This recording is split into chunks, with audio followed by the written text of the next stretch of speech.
বাংলাদেশ সেনাবাহিনীর বিশেষ ও দুর্ধর্ষ এক বাহিনীর নাম প্যারা কমান্ডো ব্রিগেড।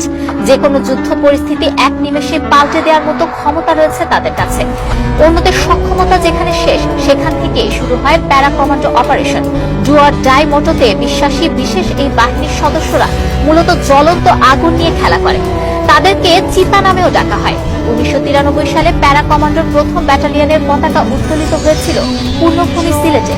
2016 সালে এটি সেনা সদরের তত্ত্বাবধানে একটি স্বতন্ত্র ব্রিগেডের রূপ নিয়েছে, যার সদর দপ্তর অবস্থিত কমান্ডোদের আতুরঘর খ্যাত সিলেটের জালালাবাদ ক্যান্টনমেন্টে।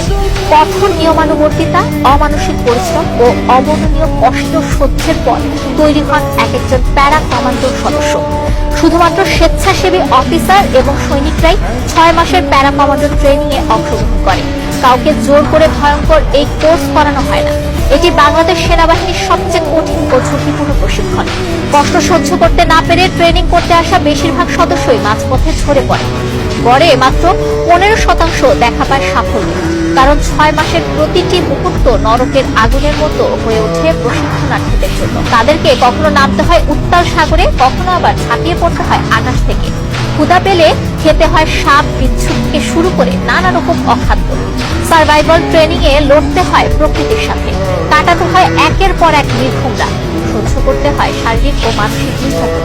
হাত পা বেঁধে ছেড়ে দেওয়া হয় পানিতে। নিঃশ্বাস টিকে থাকার সর্বশেষ মুহূর্ত পর্যন্ত চালিয়ে যেতে হয় বেঁচে থাকার লড়াই।